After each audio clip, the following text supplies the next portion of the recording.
A'udzu billahi minasyaitonir rajim. Bismillahirrahmanirrahim. Alhamdulillah nahmaduhu wa nasta'inuhu wa nastaghfiruh wa na'udzu billahi min syururi anfusina wa min sayyiati a'malina. Man yahdihillahu fala mudhillalah wa man yudlilhu fala hadiyalah. Asyhadu an la ilaha illallah wa asyhadu anna Muhammadan abduhu wa rasuluh. Allahumma salli ala Muhammad wa ala ali Muhammad kama sallaita ala Ibrahim wa ala ali Ibrahim. Wabarik ala Muhammad wa ala ali Muhammad kama barakta ala Ibrahim wa ala ali Ibrahim fil alamin innaka Hamidum Majid. Rabbi shrah li sadri wa yassir li amri wa hlul 'uqdatam min lisani yafqahu qawli, amma ba'. Alhamdulillah, kita bersyukur kepada Allah kita dapat lagi bersama-sama untuk kita meneruskan kelas pengajian kita berkenaan dengan tata cara penerimaan ilmu dan juga pendalilan dalam agama. Mana kita tengok macam mana kita belajar, macam mana kita memahami, macam mana kita belajar, macam kita memahami dalam Islam ini. Dan kita hari itu dah sampai kepada bahagian ketiga, iaitu berkenaan usul-usul bagi dan tata cara bagi ahli sunnah wal jamaah dalam pembelajaran dan penerimaan. Itu mereka pertama mereka bersandar kepada, pertama sekali mereka bersandarkan kepada nas-nas yang mereka bersifat dengan sifat mengagungkan nas syarak. Kedua, mereka memastikan kesahihan sunnah. Bukan masalah Al-Quran, kerana masalah sunnah Nabi SAW memang datang penilaian dan juga pemeriksaan semula. Dan kerana sunnah Nabi SAW adalah sumber kedua Islam atau sumber penjelasan bagi Al-Quran Karim, maka keprihatinan terhadap kesahihan sunnah ini besar. Yang kita baca dalam kisah para sahabat, Ibn Abbas kata apa, para tabi'in kata apa, mana mereka sendiri pun memastikan daripada siapa mereka ambil kata-kata Nabi SAW. Kerana jarak kita dengan Rasulullah SAW, itu bayangkan mereka yang dengan Rasulullah dalam puluhan tahun saja, mereka dah buat macam tu. Ini kan pula kita yang 1400 tahun. Ramai orang kan menyaga barang, nak laku barang. Zaman dulu ada panggil hadis palsu.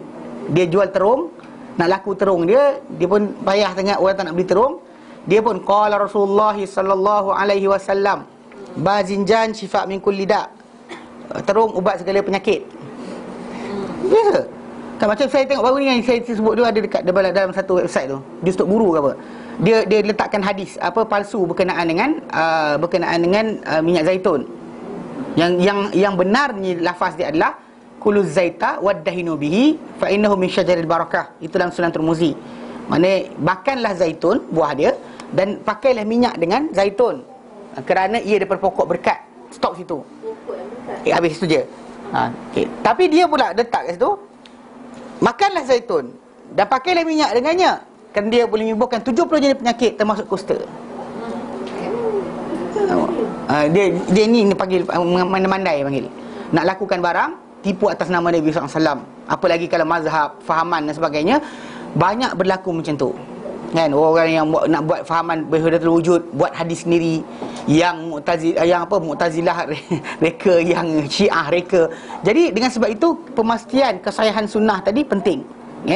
Dan kita dah bincangkan itu secara detail. Dan yang baru ni kita masuk adalah berkenaan dengan tajuk yang ketiga. Itu kalau orang tu dah ada sifat mengagungkan nas, dia ada sifat menentukan kesahihan nas sunnah, maka ketiga dia kena ada adalah apa? Betul atau sahih dalam kesahihan dalam memahami nas-nas syarak. Tak boleh dia salah faham. Kerana banyak nas-nas syarak datang, manusia itu tersalah faham pengertian yang datang. Dalam bahasa Arab betul kita ada masalah, macam huwa, huma, hum, kata ganti nama, kata kerja, fi'il madhi, fi'il mudhari' dan sebagainya, tak ada masalah. Untuk itu kita ada masalah. Tetapi dalam detail pengertian ayat tadi, macam kita baca literally, kita baca mungkin meaning satu, tapi mungkin bukan itu meaning yang dikehendaki dalam ayat berkenaan. Ini kita baca dan tafsir itu kita bincang berkali-kali. Kita bincang bagaimana Nabi terangkan makna apa zalim, ataupun penjelasan fitnah, ataupun penjelasan mencampak diri dan kebinasaan. Ini dalam hadis Nabi, hadis para sahabat Nabi SAW, mereka terangkan dengan detail maksud perkataan tadi, bukan macam orang faham ikut bahasa. Kan masa kita belajar surah Al-Baqarah itu kan 195 kan, di mana Allah menyatakan wa anfiqu fi sabilillah, infakkanlah harta kamu di jalan Allah Taala, wala tulqu bi aidikum ila tahlukah, jangan kamu campakkan diri kamu ke dalam kebinasaan. Ayat nyata jelas, tapi orang akan faham apa? Jangan bunuh diri. Sedangkan ayat untuk bunuh diri lain. Kalau anda kata melarang orang untuk makan benda yang rosak, batil dan sebagainya, benda-benda yang membahayakan nyawa, bukan ayat ini, ayat lain. Tapi ayat ini orang salah baca. Sering gunakan ayat ni contoh macam untuk larang risau rokok, wala tulqu bi aidikum ila tahlukah. Dia actually betul kita faham meaning ayat tadi. Dia kata umum lafaz tadi kita pakai, tetapi bila datang penjelasan para sahabat, meaning sebenar dia apa? Contoh macam dalam hadis yang kita baca hari itu adalah Abu Ayyub Ansari, kan? Mana dia terangkan balik bila mana ada seorang muhajirin dalam peperangan penaklukan Istanbul, Constantinople. Ada seorang orang daripada muhajirin, dia rempuh musuh seorang-seorang, dia serbu musuh seorang-seorang, lepas tu dia mati. Perbuatan dia tadi sebenarnya menaikkan semangat orang, tapi ada di kalangan orang ramai yang tak faham. Dia kata apa? Laqad alqa bi aidihi ila tahlukah. Dia campak dengan diri tangan dia sendiri ke dalam kebinasaan. Dia rempuh musuh dalam keadaan macam tu, yang pasti akan mati, maka perbuatan itu adalah mencampak diri kebinasaan. Lalu Abu Ayyub Ansari kata, ayat ini turun pada kami. Dia kata, mana ayat ini bukan turun macam tu, bahkan dia turun pada kami. Kami dahulu orang Ansar, dia kata, diberikan kemuliaan Allah Taala untuk membantu Rasulullah, kan, dan juga mendampingi Rasulullah SAW dan membantu Rasulullah SAW. Kami hadir bersama Rasulullah semua peperangan apa yang Rasulullah keluar, kami keluar bersama baginda. Lepas tu kemudian bila Islam telah mula menang dan umat Islam mula ramai, kan, orang-orang Islam mula ramai, lalu di situ mulalah timbul ada di kalangan orang-orang Ansar ni cakap sama sendiri. Dia kata, kan kita lama dah tinggalkan keluarga, asyik keluar pergi perang dan sebagainya. Rasanya Islam pun dah menang, kan, kalau ekologi dah menang, kan. Maka tak apalah, kita buatlah kerja lain sekarang, kan, tumpu pada keluarga kita, tunggu pada harta kita. Jadi bila dia cakap macam tu saja, turun ayat Quran tadi untuk beritahu pada mereka bahawa apa? Infakkanlah harta kamu di jalan Allah Ta'ala, dan campak diri kamu ke binasaan. Maksud dia, campak diri dengan binasaan tadi dengan apa? Tinggalkan jihad. Dia tak faham dengan maksud dia pergi merumpuh musuh tadi. Salah, tak ada. Dia faham dengan apa? Tinggalkan jihad itulah dinamakan sebagai apa? Mencampakkan diri ke dalam kebinasaan. Bukan macam kita faham. Jadi dengan sebab ini kita kata banyak nas-nas yang datang, pemahaman yang sahih itu penting. Kerana kalau anda kata membandu kepada bahasa Arab saja, mungkin banyak orang interpret suka hati Al-Quran Karim atau hadis Nabi. Islam ini akan menjadi macam-macam rupa ada. Tapi bila datang dengan apa? Penjelasan praktikal dari para sahabat Nabi SAW, maka dengan sebab itu kita kata dengan begitu contoh bahawa apa yang disampaikan oleh mereka, apa yang dibuat oleh para sahabat Nabi SAW tu merupakan penjelasan utama atau penjelasan syar'i dipanggil. Penjelasan syar'i bagi hukum-hukum apa yang dalam Islam. Okey, baik. Jadi tak boleh baca, kan? Saya baca. Okey. Jadi kita dah bincang hari tu macam mana berkata Ibnu Qayyim rahimahullah. Ibnu Qayyim rahimahullah telah menjelaskan berkenaan dengan macam mana elok pemahaman, dan itu adalah merupakan di antara kurniaan Allah Taala yang terbesar. Mana dia dua, niat betul, elok niat, betul faham. Itu dua perkara. Niat yang betul, faham niat yang elok, faham yang betul, itu adalah dua nikmat Allah Taala yang terbesar setelah Islam dan iman. Allah Taala beri pada kita Islam. Tak dapat kurniaan itulah. Ya, yalah, pasal benda tu adalah kurniaan Allah Taala. Pasal bahkan manusia tadi kena usaha dan berdoa minta Allah Taala berikan dia. Dan sebenarnya kita doa tiap hari.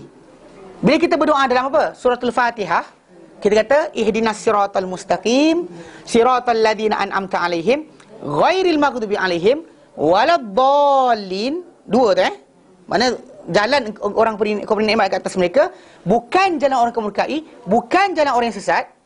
Yang orang yang diberi nikmat tadi diberikan gambaran dengan apa? Nabi, para nabi, golongan siddiqin, syuhada juga orang soleh. Itu terangkan ayat yang lain. Namun begitu, kita tak tahu apakah kandungan diri mereka ni. Apakah yang daripada mereka menyebabkan kita minta. Maka Allah Ta'ala terangkan supaya kita minta. Nombor dua, permintaan kita kedua, ghairil maghdubi alaihim, bukan orang yang murkai. Yang mana kita dalam macam disebut oleh Ibnu Qayyim hari itu, diwakili oleh disebut Yahudi. Kan? Disebut Yahudi sebenarnya bukan sebagai menyatakan Yahudi sahaja. Siapa-siapa perangai macam dia. Dan apa perangai Yahudi? Diterangkan dalam kisah-kisah Al-Quran Karim dan hadis Nabi SAW. Mereka ni sentiasa bad intention. Tahu? Niat sentiasa tak betul. Kan macam bila Nabi SAW dengan para sahabat, bila Nabi pada Fathul Makkah, dah di Bukhari, Nabi SAW haramkan penjualan berhala bangkai, dan Nabi sebutlah benda-benda Nabi tak benarkan. Lalu tiba-tiba dan babi. Kemudian tiba-tiba ada seorang sahabat, seorang yang bertanya tu tanya, dia kata, ya Rasulullah, Dia kata ara'aita syuhum maitah. Kau apa pendapat kau dengan apa lemak bangkai? Mana tak makan lemak bangkai? Dia kata apa yutla bihas sufun, yang dicat dengannya kapal untuk bagi tak nak tenggelam kan, satu layer khas kat minyak untuk kapal tadi yang tenggelam. Wa yuduhan bil julud, dan juga diminyakkan dengan minyak lemak binatang tadi tu kepada kulit-kulit untuk lembutkan. Dan kemudian wa yustasbihu bihan nas, dan juga orang ramai pasang lampu dengan minyak berkenaan. So boleh tak kami jual? Mana tak boleh makan kan, kami nak jual. Lepas tu Nabi kata apa? Nabi kata innallaha idza harrama syai'an harrama thamanahu. Allah Taala bila haramkan satu benda, Allah Taala haramkan nilaian ni pun Allah Taala haramkan.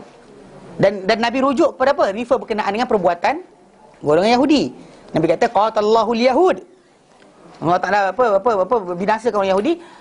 Dia kata innallaha idza harrama alaihim syuhumul maitah, syuhumha.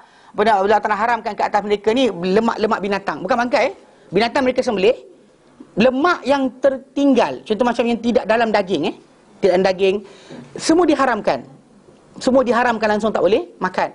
Maka bila diharamkan, tahu mereka buat apa? Nabi kata fajamaluh, mereka pun ambil lemak berkenaan, mereka cairkan. Mereka cairkan, zabuhu, jamaluh, kemudian mereka jual dan mereka makan hasil jual berkenaan. Maksud dia arahan Allah Taala dah datang, tahu dah tak boleh kan, dia try juga nak dapat faedah dari situ. Dia try juga. Dia macam ada kita panggil apa? Setiap kali arahan Allah Taala datang, dia kata macam mana cara kita lari daripada arahan Allah Taala ni. Jadi Allah Taala marah kita, tak boleh marah sebab apa? Kita tak makan benda tadi. Kita makan apa? Hasil jualan dia. Tak makan dia, kita makan hasil jualan dia. Bila kita perhatikan dalam tajuk ni, ini adalah tajuk apa? Bad intention. Sebab seorang mukmin, seorang yang dikatakan sebagai orang yang kenal Tuhan, tahu sifat Allah Ta'ala dan sebagainya, dia tidak patut ada dalam diri dia intention untuk lari daripada arahan Allah Ta'ala. Bahkan dia happy kalau sekiranya dapat arahan Allah Ta'ala, dia rasakan itu adalah apa? Sebagai apa? Kebaikan, keelokan. Dia gembira bila patuh. Tapi orang Yahudi ni, bila dia kena patuh tu dia lari. Kan bila Allah Ta'ala kata dalam Quran surah Al-Baqarah, kan Allah Ta'ala kata mereka dia bila Musa bawa mereka pergi ke tempat macam-macam dapat, mereka minta kata apa? Lan nu'minaka hatta narallaha jahrah. Kami tak beriman dengan kau hai Musa sehingga kami nampak Allah Ta'ala depan mata kami. Dan kemudian bila Allah Ta'ala suruh mereka masuk bandar, kan suruh tunduk, cakap hittah, diampunkan dosa mereka. Mereka kata apa? Hintah, gandum. Dia sentiasa macam apa Allah Ta'ala arahkan, dia akan lari ke tempat lain. Jadi ini golongan dipanggil golongan salah niat. Niat dia salah, bad intention, tak pernah rasa panggil sincerity. Itu yang kita kata bila Nabi SAW menyatakan hadis yang sahih, Nabi kata apa? Ad-dinun nasihah, agama itu an-nasihah, nasihat. Nasihat tu apa?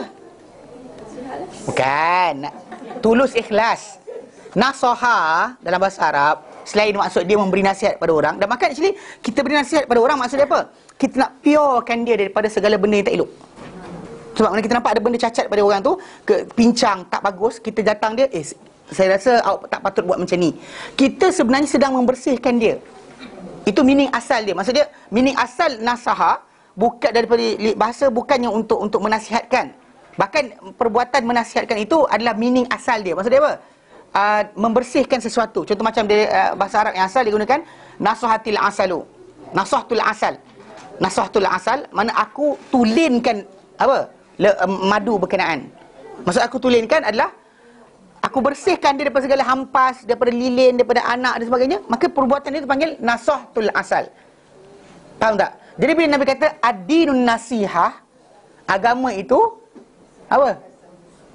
Purity, ketulinan, ketulusan, kebersihan. Itu sebab bila para sahabat tanya, kepada siapa? Liman. Oh, betul jawapan dia.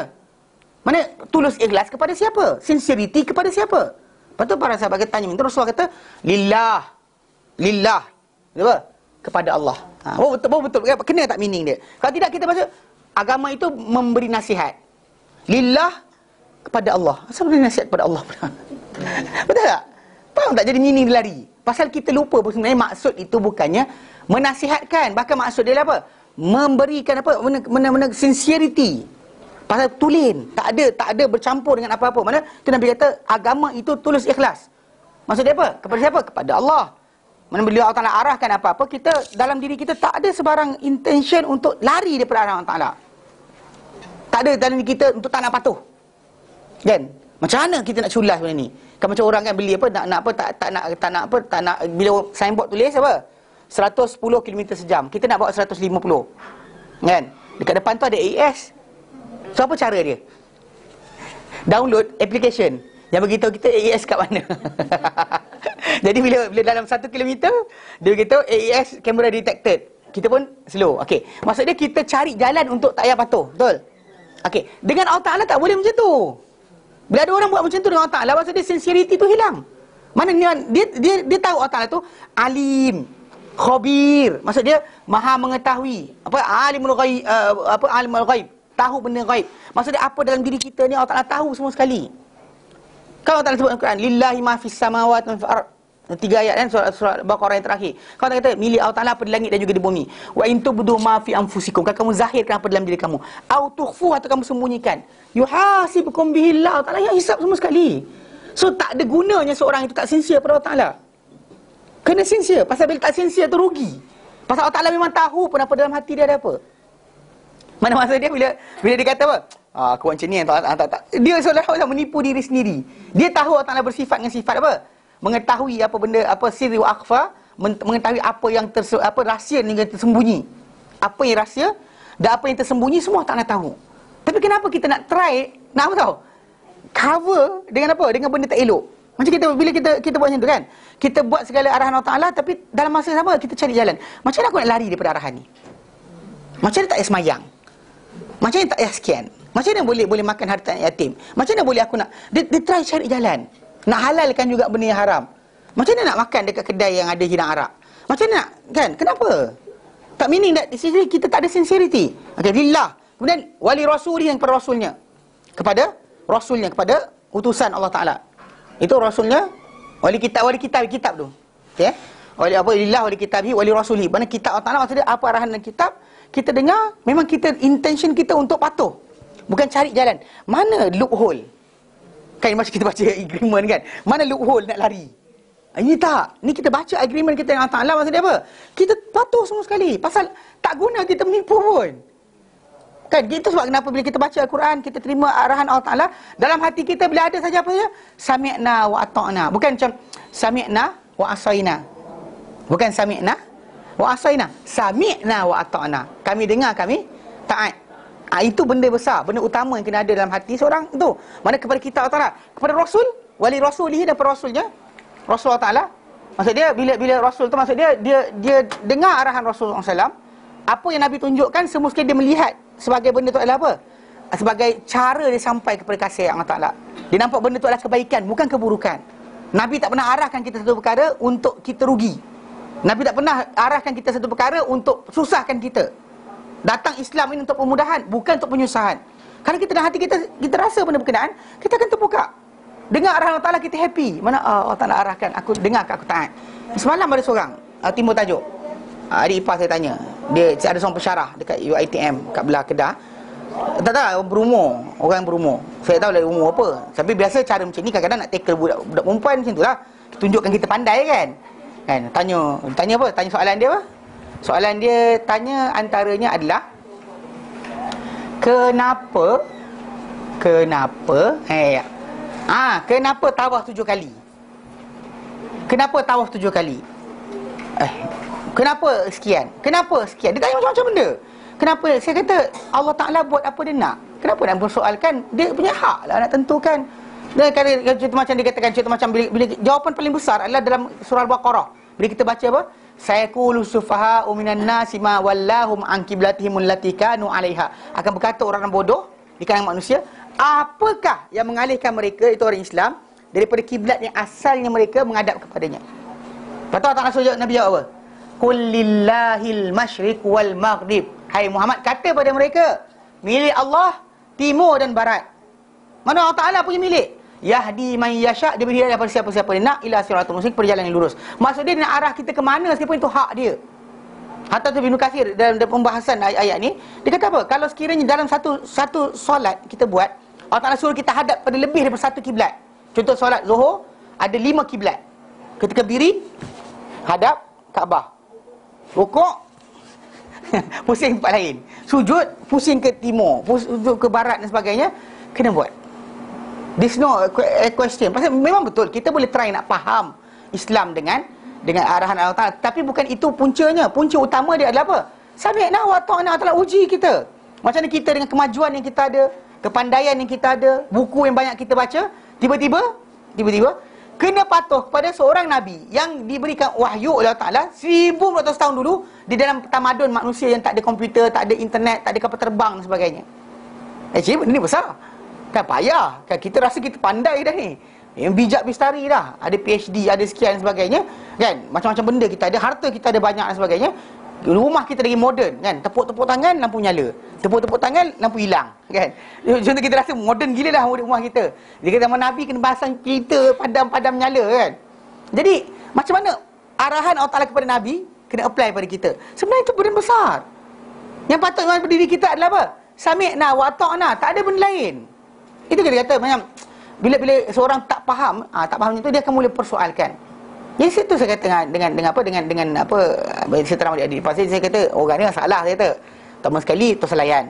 Tapi kalau layan juga dengan sini, saya kata dengan dia ni ada masalah pasal dia cuba nak apply. Macam dia kata apa? Dia kata macam mana awak ingat Allah? Dia tanya itu ada adik ipar saya. Macam ni ingat Allah Ta'ala? Tu adik ipar saya ingat Allah lah. Ingat okey. Okey. Awak kena tahu kalau ingat mak awak macam mana. Jadi ingat Allah Ta'ala macam mana? Dia bagi samakan dengan level manusia. Manusia kita nak ingat, kita memang kena ingat dengan apa?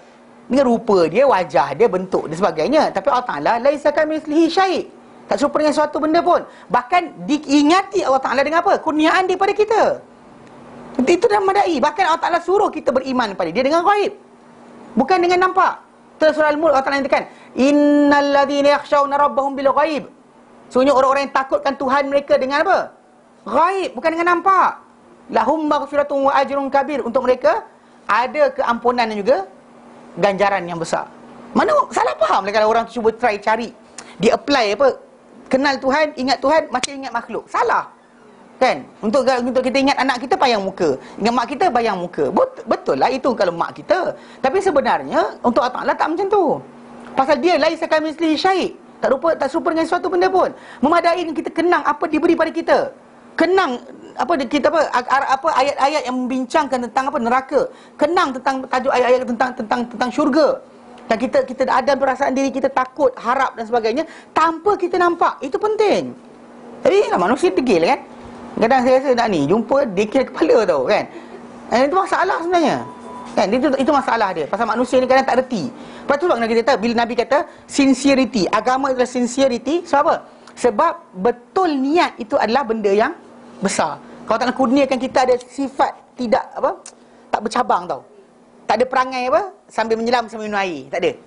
Dia mana bulat putih, mana hati kita bulat. Satu benda je. Kalau kita kata sekian. Kalau kata pergi makan, bukan makan sambil. Kalau ni kata Allah Ta'ala berikan kita sifat macam tu, itulah kurniaan paling besar. Pasal memang payah manusia nak hilangkan cabang-cabang dalam hati dia. Niat payah. Sentiasa akan ada apa? Side niat. niat betul, sebelah dia. Tak boleh. Pasal kita kena belajar untuk sincere, tulus ikhlas kepada Allah Ta'ala, kepada kitabnya dan juga pada apa? Pemimpin umat Islam dan juga orang-orang awam Islam. Itu yang arahan Nabi. So jadi sincerity tadi adalah di antara gambaran awal bagi apa? Betul niat.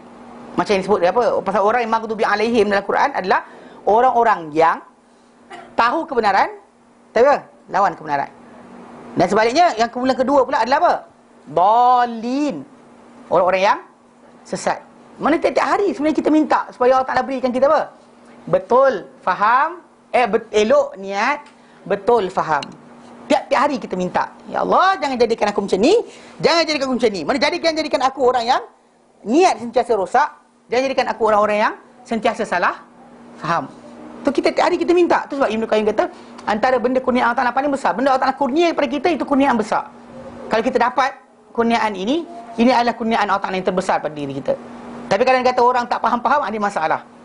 Yang ini zaman sekarang ni ada saya dengar, ada ustaz ke benda tak nama orang tu. Dia kononnya dia kata dengan orang ramai, dengan budak-budak yang datang belajar dengan dia. Dia kata majlis dengar hadis Nabi SAW.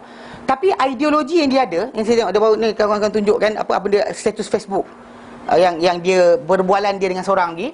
Dalam perbualan berkenaan dia kata, kawan tanya dengan dia, boleh tak minta dengan Nabi? Macam orang sakit ke lumpuh ke, ya Rasulullah, sembuhkanlah aku. Betul, dia kata apa? Tak mengapa minta dengan Rasulullah SAW. Kerana apa? Kerana apa, itu sebenarnya apa, mendapat keberkatan sahaja. Sebenarnya yang diminta adalah Allah. Sini jika kau dah sebut, ya Rasulullah, sembuhkanlah aku, itu bukan maksud diminta Allah. Nabi sendiri ajar kepada para sahabat apa? Wa idza sta'anta wa idza sa'alta fas'alillah. Bila kau nak minta, minta pada Allah. Wa idza sta'anta, bila kau nak minta tolong, minta bantuan, fasta'in billah, minta tolong Allah Taala. Maksud dia memang betul para sahabat Nabi apa kita panggil apa? Menghormati, memuliakan Rasulullah, berebut air wuduk baginda dan sebagainya. Kan? Memang diorang nakkan sangat. Tapi benda tu bukan jadi benda harian. Bahkan Nabi SAW tidaklah pula galakkan para sahabat untuk apa? Ambil tubuh badan dia, alih-alihkan dan sebagainya, supaya jadikan benda tu sebagai sebab. Tak ada. Tu masalah yang timbul sekarang ni bila orang tu salah faham. Dalil ada. Kan kita bincang tu kan? Dalil berkenaan dengan sahabat Nabi SAW minum darah Nabi. Lepas tu Nabi kata apa? Lalu Nabi kata tak akan masuk neraka tubuh badan yang dalam ni ada darahku. Tapi lepas tu tak adalah tiap hari pula Nabi dukakan tangan hisap seorang sikit. Tak, kalau betul macam tu kan semua orang tak masuk neraka. Kamu dah kan simpan sikit-sikit darah tu kan? Kan simpan sikit-sikit dan tong campur-campur air dapat 0.00 apa mili mikroliter pun okey dah. Betul tak? Pasal dah kalau dia kata yang banyak berkat, kecil pun berkat juga. So, tapi kenapa Nabi tak macam tu? Menunjukkan bahawa itu bukan kefahaman sepatutnya dibuat. Dan bahkan sahabat Nabi yang lain dengar hadis tadi, tapi tak adalah pula mereka apa? Gigit kokak tengok Nabi. Kan? Kokak tengok Nabi gigit isap darah. Kan masalah tu. Maksud dia benda sahih, tapi apa? Cara faham. Ini penting dia. Pasal kadang-kadang orang tu apa? Niat okey, tapi apa? Salah faham. Okay? Yang kita faham. Maksud dia dua benda ni adalah benda setiap hari kita minta kepada Allah Ta'ala supaya bersihkan diri kita daripada perkara tersebut. Okey Hari tu kita sampai perenggan berapa? 35, 36. Kena masuk yang tu 36 Maksud dia masuk yang barulah. Okey. Jadi dalam nak betul faham ni, para ulama telah meletakkan beberapa kaedah. Jadi dalam tajuk ni dikata usul-usul ilmiah untuk memahami nas-nas syariah dan mempelajarinya. Dia ada usul-usul ilmiah. Mana kita apa usul-usul yang kita kata dengan usul ini kita akan faham nas-nas syarak dan belajar nas-nas syarak. Okey. Di antara usul-usul ilmiah yang wajib disandarkan kepadanya dalam memahami nas-nas syariah dan mempelajari nas-nas syariah adalah pertama, bersandar kepada tata cara para sahabat radhiyallahu anhum. Maksudnya bila orang tu nak belajar dan sebagainya, memahami nas, nombor satu, sebelum bahasa Arab, sebelum dia cuba macam-macam lain dan sebagainya, dia kena apa? Bersandarkan kepada tata cara para sahabat Nabi sallallahu alaihi wasallam dalam memahami nas. Maksud dia macam ni. Bila kita macam saya kata kan, nas Al-Quran Al-Karim dan juga sunnah Nabi SAW datang dalam bahasa Arab. Dan kadang-kadang orang tu kadang mengambil kuliah bahasa. Kemudian dia mengkaji Al-Quran dan hadis, insya-Allah lah mungkin dia faham. Tetapi kadang-kadang bahkan kebanyakan waktu dalam memahami nas-nas syariah ni kita faham bahawa Al-Quran Karim dan hadis Nabi datang dalam bahasa Arab. Tetapi pemahaman dia setiap perkataan bahasa dalam Quran atau hadis Nabi ni tadi, bukanlah huwa huma hum tu takkan tukar. Ila, an, ala, fi, ruba takkan tukar. Alladzina, alladzi takkan tukar. Man, min dan sebagainya takkan tukar. Yang bertukar apa? Perkataan-perkataan tertentu. Yang kadang-kadang contoh macam kita fitnah, zalim dan sebagainya. Yang mana ikut perkataan tersebut ada makna bahasa, ada makna syarak. Ada makna bahasa, ada makna syarak. Makna bahasa tuan-tuan buka kamus akan jumpa. Dan bahkan buka kamus ke apa? Kamus orang kafir buat pun jumpa. Tu orang kita dulu suka belajar apa? Buku apa? Dia ada satu kamus. Kamus tu suka budak-budak kita yang belajar bahasa suka beli kamus tu. Munjid. Al-Munjid. Buku besar tu.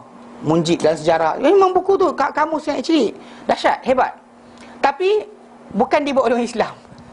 Bahkan ketika awal buka tu kan tak ada bismillah pun. Kadang-kadang kita orang ada perangai sikit. Tengok buka-buka kitab kan, tengok tak ada bismillah, tak beli. Tak ada bismillah, seriously kan? Kan tak dimulakan dengan bismillah. Apa faedahnya belajar buku tersebut? Masalah sikit lah. Tadilah orang kata, tapi ustaz nak belajar engineering macam mana? Kan? Tak ada bismillah kat awal tu, yelah, kita faham lah. Masalah tadi, bila benda tu berkaitan dengan pemahaman agama, tak bolehlah kita ambil dia kat non-Muslim, patutnya. Pasal di situ kadang-kadang ada benda tricky, main dia dimasukkan kat situ. Kita tak perasan, dimasukkan. Jadi,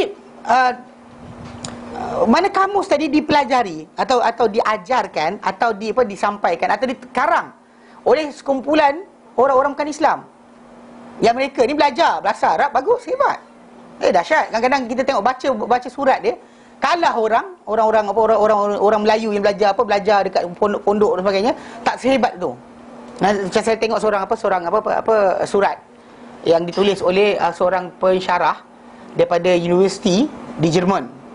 Profesor Gerard Puin nama dia.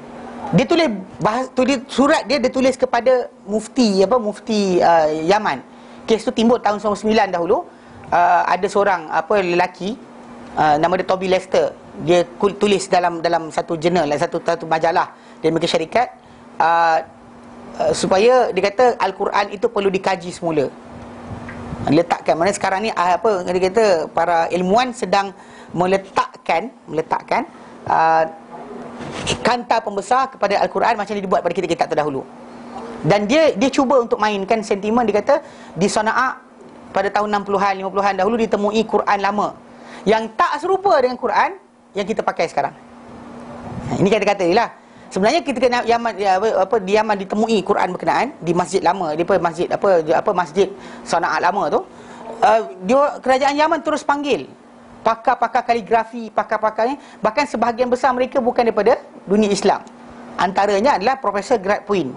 Nama dia macam tu, Gerard Puin, P-U-I-N. Saya nak baca betul ke salah tak tahu. Tapi orang Jerman. So bila dia orang datang, dia buat kajian dan sebagainya. Dan bila Toby Lester di tahun 99, yang Gerard Puin tu awal lagi kan datang ke Yaman. Toby Lester ni kata, Gerard Puin ni kata Quran ni tak serupa sebagainya. Lalu Gerard Puin tulis surat balik kepada mufti Yaman menceritakan bahawa tak pernah dicakap benda berkenaan dan saya tak pernah kenal lelaki ni. Tapi dia tulis dalam bahasa Arab.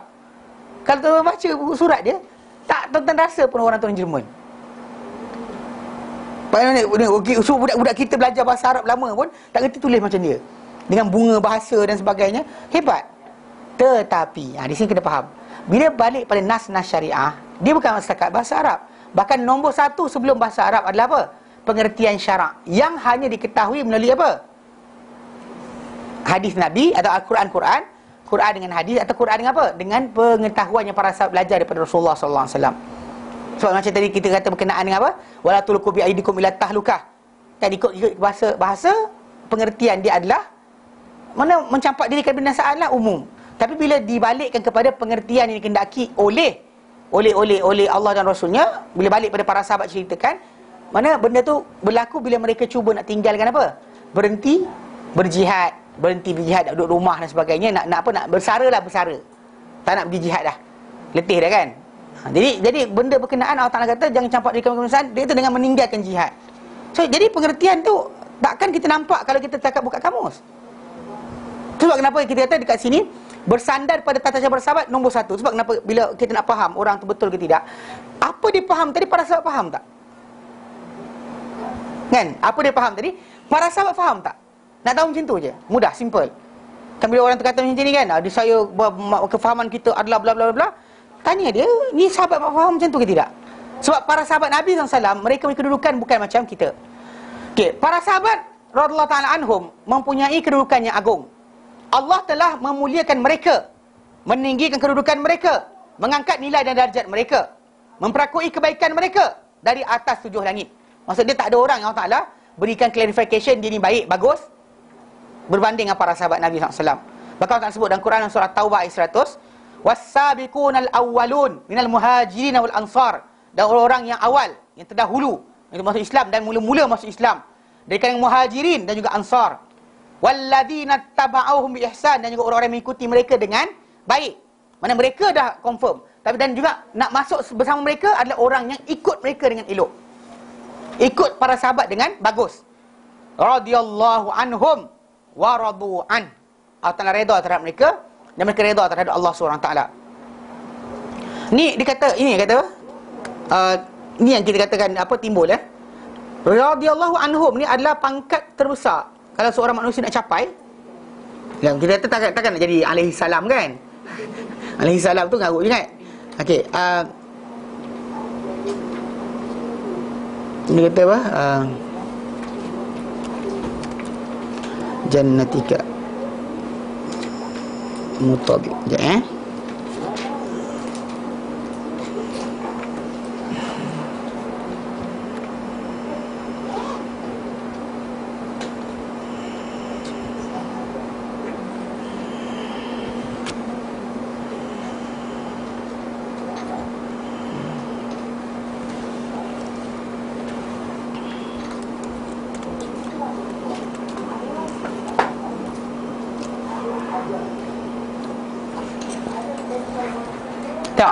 Contoh hadis Bukhari ni ni nak bagi tahu bahawa pangkat radhiyallahu anhum ni pangkat terbesar, tak ada pangkat lain. Bahkan bila Allah letakkan pada para sahabat, essentially dia benda ni besar sebab dalam hadis Nabi SAW, pangkat radhiyallahu anhum ni originally hanya dapat lepas mati.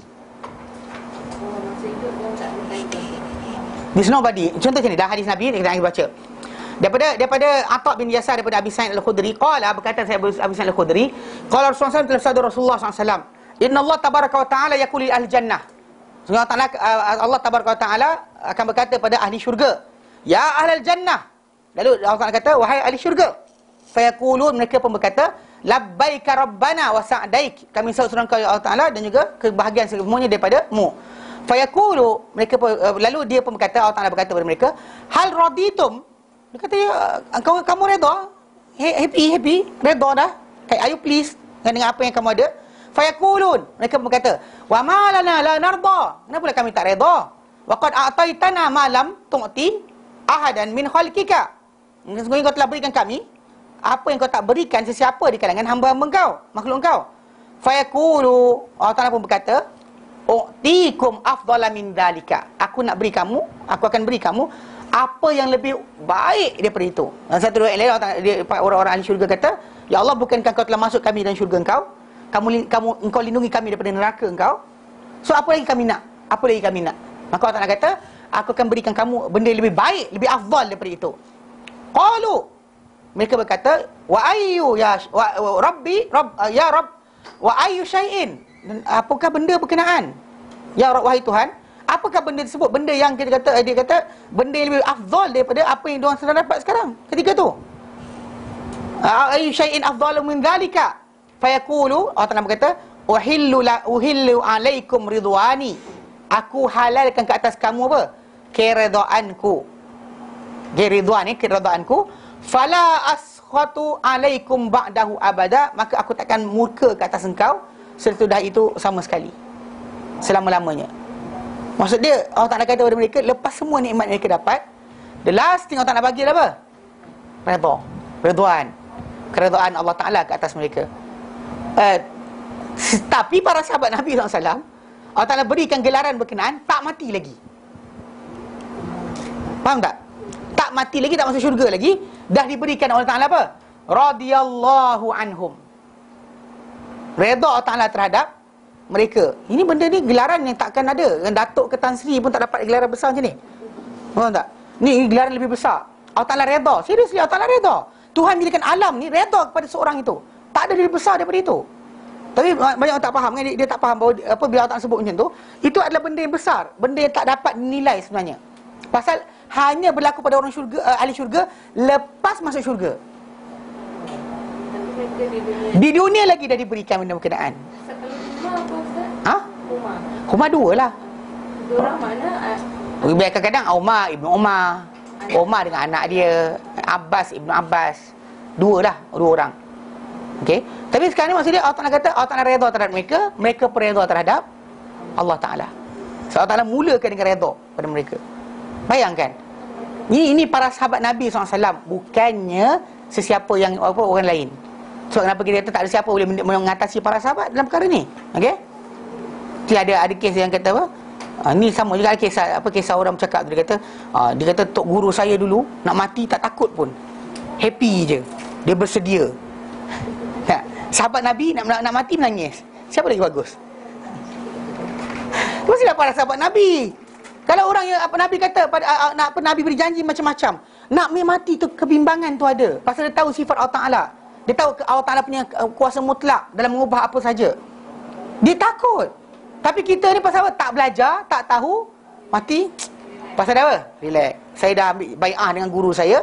Nanti saya mati, guru saya tunggu saya kat sana. Seriously. Kan main-main je Islam tu. Bahkan orang tekan culas daripada beramal. Tak semayang pun ada. Kenapa? Menyangka bahawa dia telah sampai tahap tak perlu ibadat dah. Para sahabat Nabi sampai mati tak pernah tinggal ibadat. Pelik tak?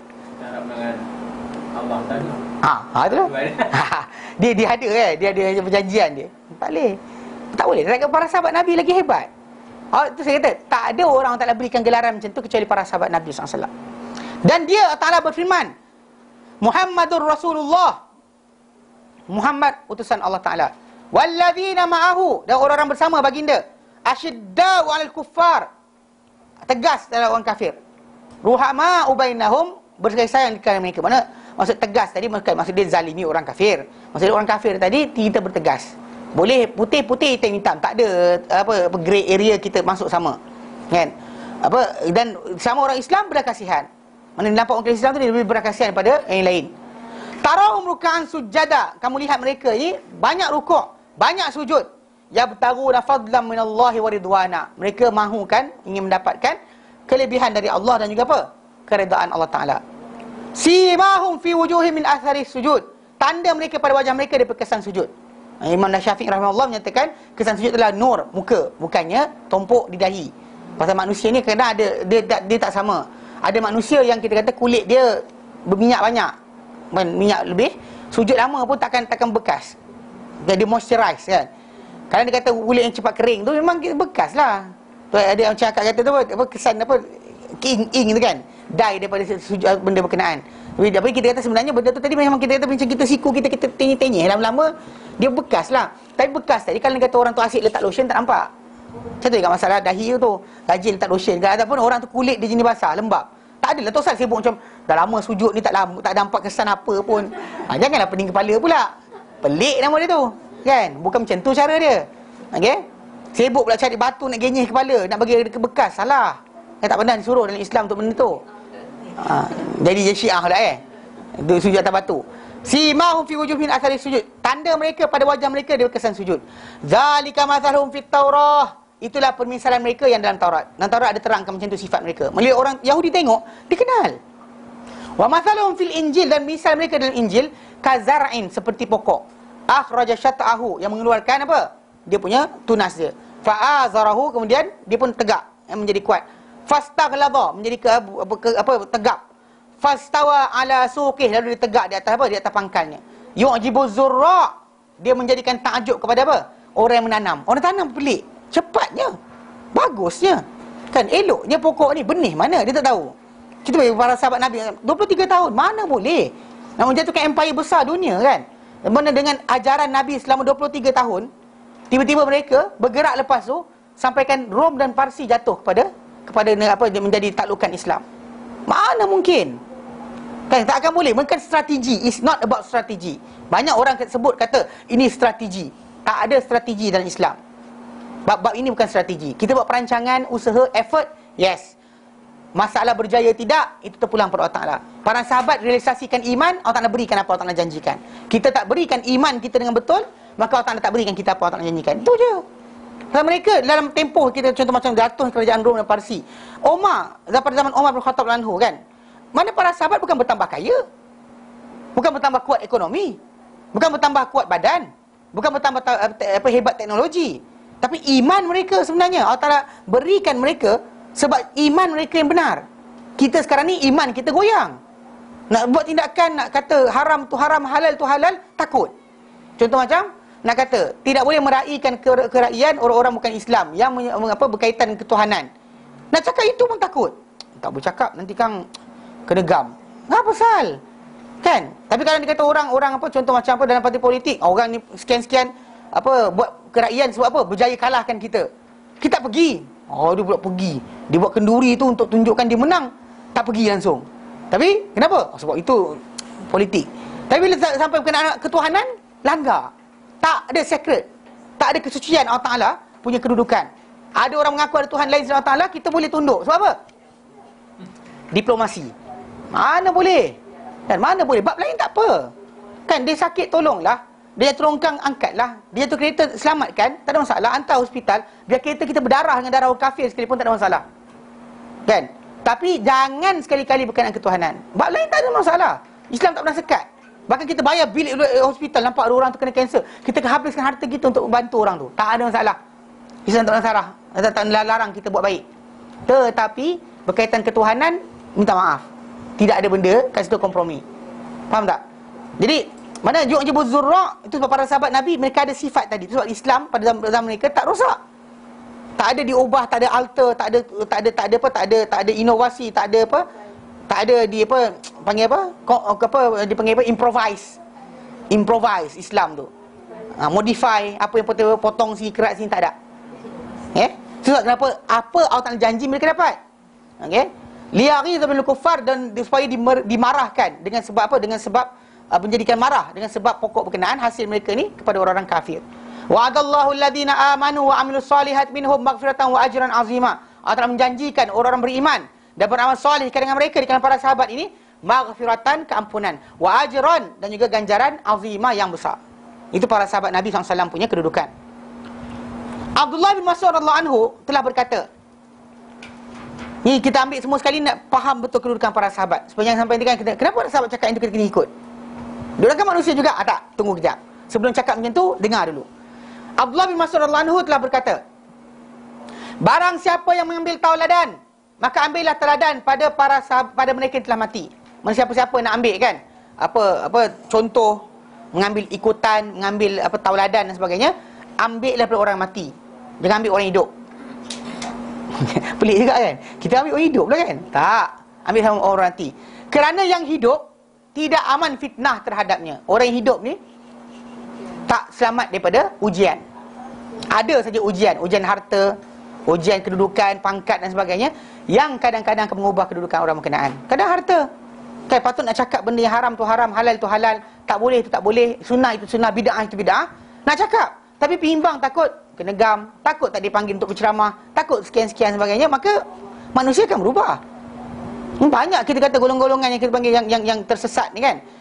Pada awalnya kadang-kadang macam kita tengok macam apa dululah, semua Allah Ta'ala ampunkan beliau Syekh Muhammad so, kalau dia bertaubat, Allah Ta'ala ampunkan dia, supaya Allah Ta'ala maafkan dia apa kesalahan dia buat. Kalau perhatikan balik, ketika mula-mula dia berdakwah dulu, banyak orang kerahkan harta kepada dia. Syekh Muhammad Arkam. Syekh Muhammad kan, ketika mula-mula dia berdakwah tu, ada 3-4 orang cerita dengan saya. Ketika mula dengar tu, dia berceramah dekat Yayasan Anda dan sebagainya, orang dengar tu rasa kan nak bagi semualah.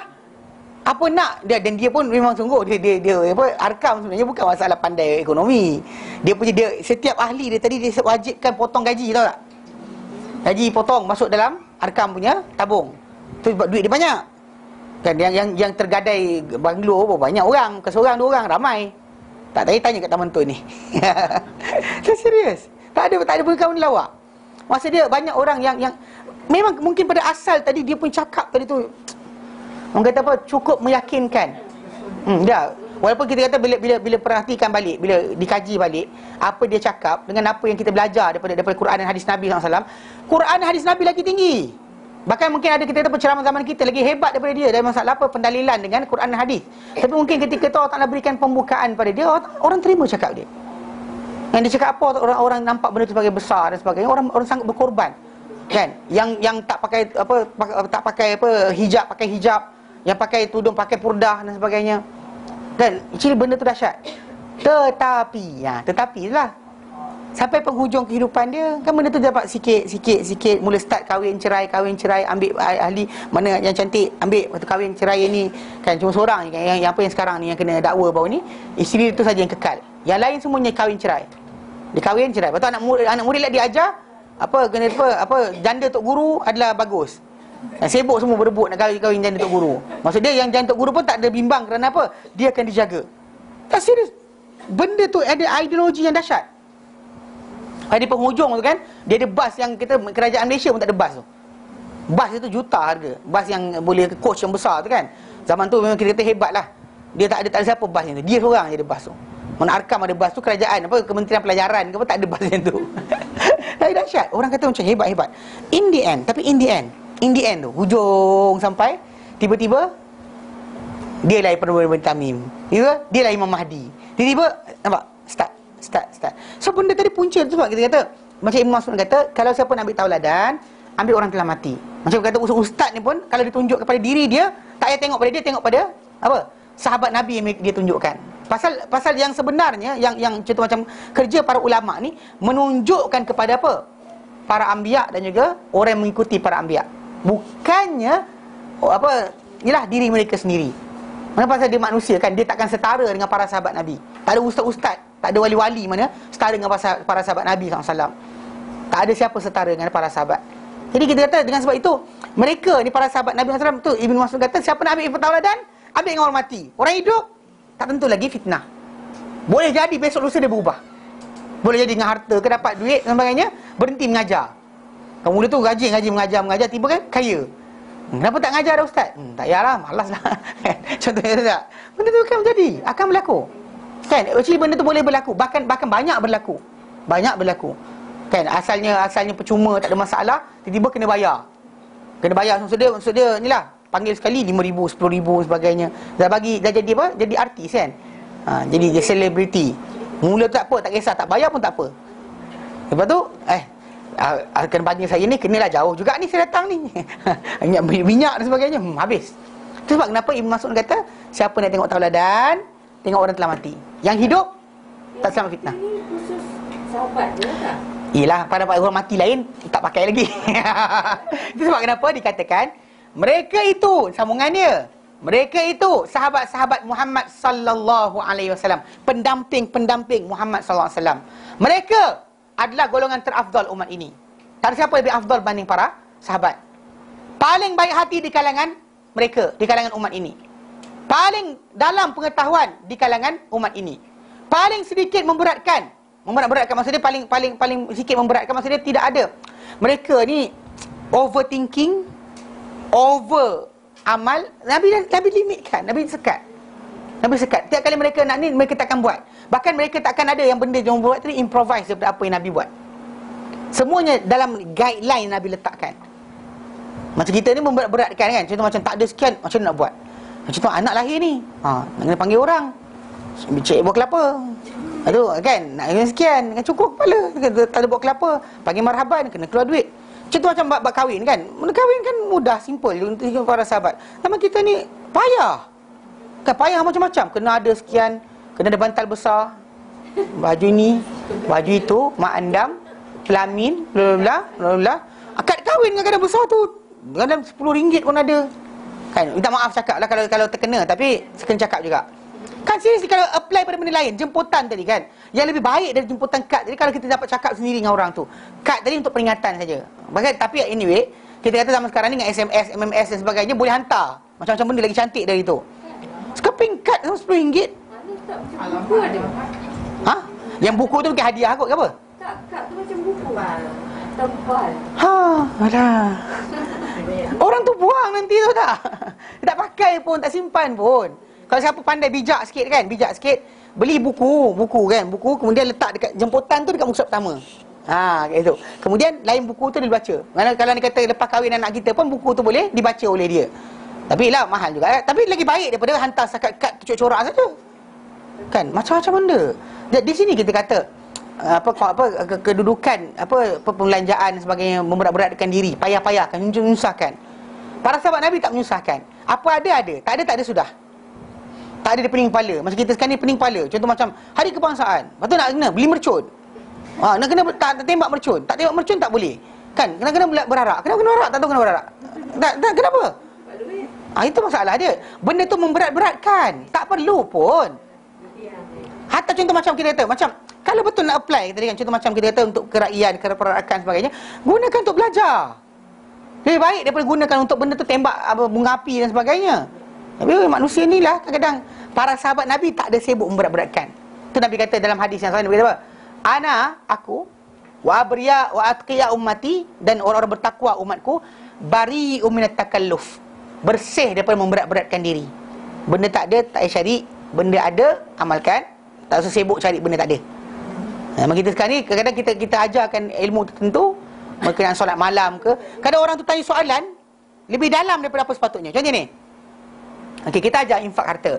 Kan kita sebut bahawa orang yang ada ilmu ditaklifkan Allah Ta'ala untuk apa? Ilmu dia. Maksud dia, ilmu tak sampaikan, Allah Ta'ala persoal pada dia. Allah tak tanya dengan dia kenapa tak korban harta, pasal dia tak ada harta. Yang orang ada kuasa, pangkat, Allah Ta'ala tanya apa dia buat dengan pangkat dia. Betul? Orang ada harta, Allah Ta'ala tanya apa? Okey, infak harta dia. Okey. Lepas tu datang soalan, Ustaz, mana lebih baik? Bagi makan orang miskin atau guna harta tadi untuk education? Saya pun jawab, tak ada mana lebih baik, sama aje. Tapi kan bukankah kalau sekiranya education ni, dia ganjaran dia lebih berterusan dan sebagainya? Saya pandang, saya kata saya bercakap. Tak serius saya bercakap. Pasal kena faham bahawa yang menentukan pahala banyak atau sikit adalah Allah. Ada orang buat satu benda yang kadang-kadang insignificant, tak ada berkaitan dengan seluruh umat pun. Contoh macam wanita yang beri minum anjing tu kan, ikutkan benda berkenaan, ada beri manfaat benda berkenaan pada umat Islam. Ada benda tu, lepas tu anjing tu menjadi penyelamat kepada dunia, menyelamatkan apa tu, membunuh apa raja yang zalim ke. Ada? Tak ada. Tak signifikan pun. Tapi dengan itu sahaja Allah Ta'ala berikan kita kepada dia apa? Keampunan. Dimasuk dalam syurga. Maksud dia, ada kan kadang benda tu orang tu diselamatkan dengan satu amal je. Ada orang tu amal dia banyak, tak selamat langsung pun ada. So, jangan salah faham bila kita try. Okey, punca benda jadi okey apa? Saya kata buatlah dua-dua. Tapi Ustaz, mana lagi baik? Saya pandang muka dia. Tak ada lagi baik, saya kata. Pasal benda tu Allah Ta'ala tahu mana lebih sincere. Which one is more sincere to us? Mana apa lebih kita sincere dalam hati kita, lebih tulus ikhlas kepada Allah Ta'ala, itulah paling besar. Bukannya masalah apa? Jumlah dia, kadar dia, bentuk dia dan sebagainya. Kadang-kadang ada orang dia macam dia untung lebih kan Ustaz? Untung lebih. Dia bagi dengan Allah Ta'ala. Saya kata dengan dia, akak nak bersedekah tu, akak punya modal tu siapa punya? Allah punya. Dapat harta tu siapa aturkan? Allah aturkan. Saya tak kerja Ustaz, tapi suami saya kaya. Dan siapa aturkan akak kahwin dengan dia? Kan ada orang kadang-kadang kahwin-kahwin tak tahan. Sehari kahwin 30 minit terus cerai. Pun ada. Kan ada orang kahwin dengan orang paling cantik dan sebagainya, cerai juga. Maksud dia tahan ni suami dengan perangai apa yang akak ada. Contohnya lah, baik ni semua baik semua. Yang katakanlah kata yang tak tahan tadi kan. Tahan tadi sebab apa? Nak kata rupa artis tak rupa artis. Yang rupa artis pun orang cerai kan. Maksud dia kekal tadi siapa kekalkan? Allah. Kita jangan perasan. Tu bila Allah Ta'ala berikan kita keseluruhan kurniaan, jangan perasan milik kita. Allah Ta'ala anugerah pada kita. Kita dapat suami macam ni, isteri macam ni, dapat lahir anak macam ni dan sebagainya. Allah Ta'ala aturkan untuk ujian pada kita. Dapat jiran macam ni, bergaduh dengan jiran kan, jiran macam ni dan sebagainya. Allah Ta'ala aturkan. Dapat jiran baik kiri kanan, alhamdulillah. Antara nikmat terbaik dapat jiran baik. Seriously. Kadang-kadang dapat jiran pelik, salah betul. Tiap hari keluar rumah je cak, geramnya aku kan. Maksud dia Allah aturkan diri kita, hidup kita tenang dan juga apa bahagia tu aturan Allah Ta'ala. Jangan perasan. Jadi bila saya kata contohnya harta tadi, Allah Ta'ala yang berikan. Yang kat pening kepala nak fikir kenapa ke sini, kenapa? Ya, tapi rasa macam yang ni lebih faedah banyak. Masalah faedah banyak tu Allah Ta'ala yang aturkan. Mungkin kita bagi pada orang yang kita bagi makan pada orang miskin tadi tu, lebih besar nilai banding dengan yang tadi. Allah Ta'ala punya hak dalam menentukan mana dia nak pilih, mana nak terima. Mungkin ini tertolak terus. Ya, mungkin ini dia terima semua sekali. Mana kita tak tahu. Dengan sebab itu belajar apa? Jangan berkira. Maksud dia tu kan, mudah. Simple kan. Jangan pening kepala macam tak buat kerja lagi ni. Tapi tak buat lagi. Ustaz, solat malam ni 8 ke 4? 4 ke 8, 2 ke 3? Pandang. Saya nak tanya ke nak tertanya, tapi saya tak tanya. Nak tertanya apa? Dah buat dah belum? Kadang-kadang soalan tu panjang, tak pernah buat. Itu masalah. Jadi kadang-kadang itu panggil takalluf. Perbuatan overthinking dalam nak beramal, dalam apa benda, pemahaman dan sebagainya, dipanggil apa? Takalluf. Macam tadilah. Kes apa?